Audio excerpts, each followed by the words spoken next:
Hello YouTube, this is Morgan, Airspeed Prime here with my next Boruto anime review. This one's going to be for episode 98, which is called The Cursed Forest. And yeah, this was actually a really interesting start to this arc. When it initially started off, I was kind of wondering, is this just like a one-off kind of filler episode type thing? Okay, cool, Team 15 teams up with Team 7. Weird animal stuff, and they just kind of play off the dynamic most of the time. But no, it seems to be a full-on arc that we're going into here. I think I've heard it's only a couple of episodes, not too long, but still a kind of mini arc here. And they managed to make it really, really interesting by kind of bringing curse marks into it, you know, the spreading of curse marks. And I think most interesting of all, the introduction of Jugo into the story. And he's definitely a character where, I suppose in this kind of new era, you almost forget about him, and that like he's just part of that kind of Orochimaru group with like Karin and Sugetsu, but he's the one you sort of forget about the most, even though for like almost like plot reasons he's kind of one of the more important because of the KK Genka that kind of he has, and how like that's the basically origin in a way of a lot of this curse mark stuff in the series, and then he has this kind of sage mode transformation within him as well. And so when he was first when we first saw that guy, it was kind of like, wait, it's a different, it's a new kind of version of the design, but like, is that Jugo? Is it?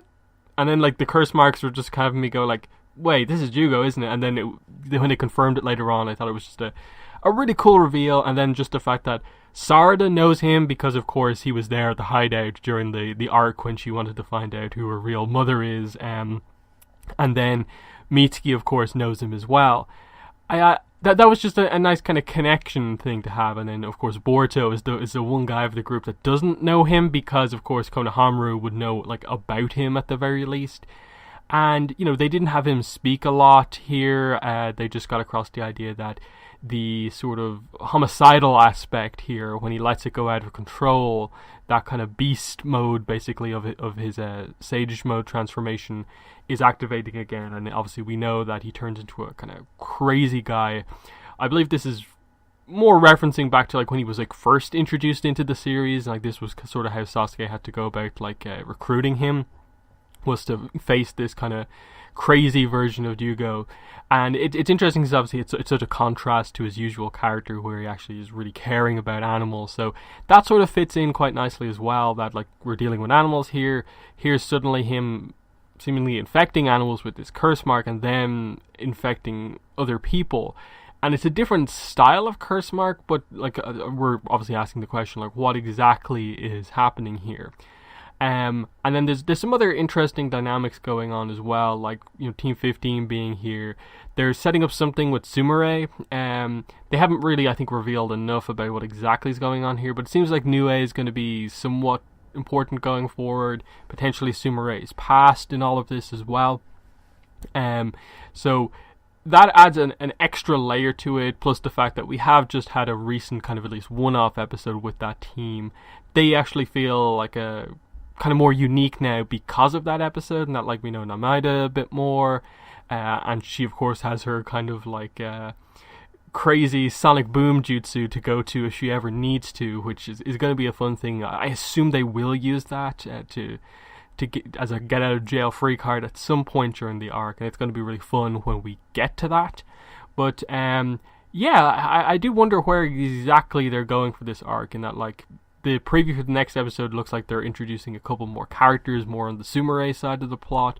But for now, we're very Jugo focused, and I'm intrigued to see them explain some of this stuff. Like, how much does like Mitsuki know about Jugo? How much does Konohamaru know?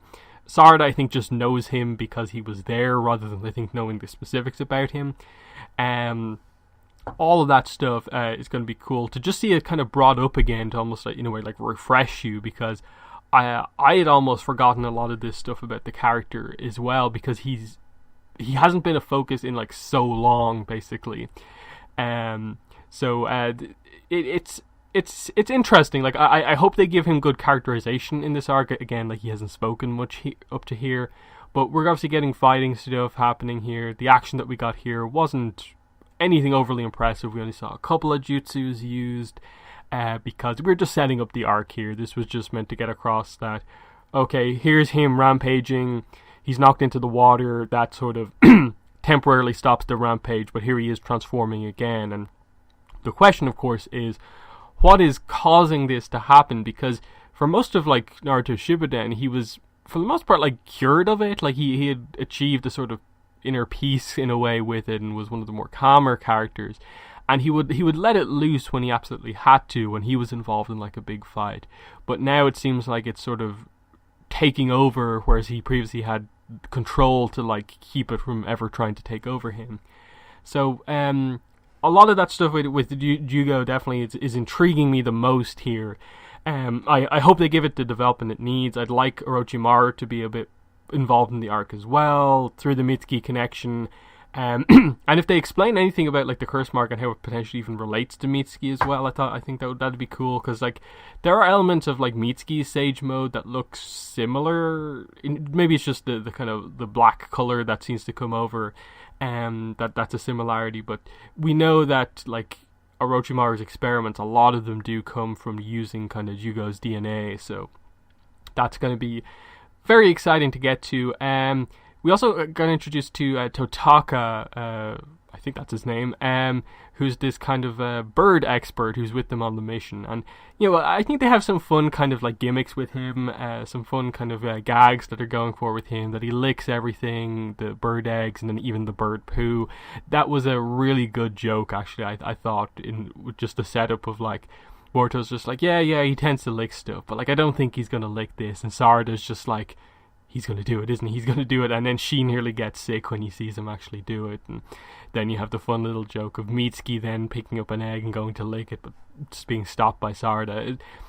He's fun. I wonder what use beyond just fun bird jokes there really is here, in that I get why he's along, because initially they thought it was some very specific bird thing, so they needed him there.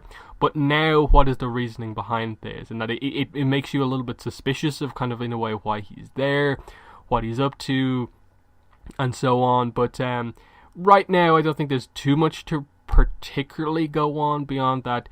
Maybe he'll figure out something to do with the birds to prevent them from being caught with the curse mark or something like that. But I think that is most of what I want to say here. Again, my hopes for this arc, after now we're into it a little bit, are I hope that we get to know Jugo a good bit more during this arc. I hope he actually gets to kind of, you know, talk more, communicate more with Sarada to get across that dynamic a bit more.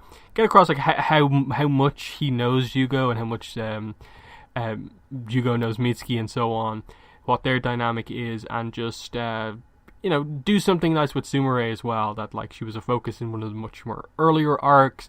Let's bring some of that importance kind of back into play. I'd really like to see a lot of that stuff. So yeah, I didn't have a ton of like expectations going into this arc, but I think it's doing way more than I expected it to. So I'm definitely intrigued to see where it goes from here. But yeah, that's been the video. That's been the review. In the comments, let me know what your thoughts are on this episode. But that's been the video. Thanks for watching, and bye.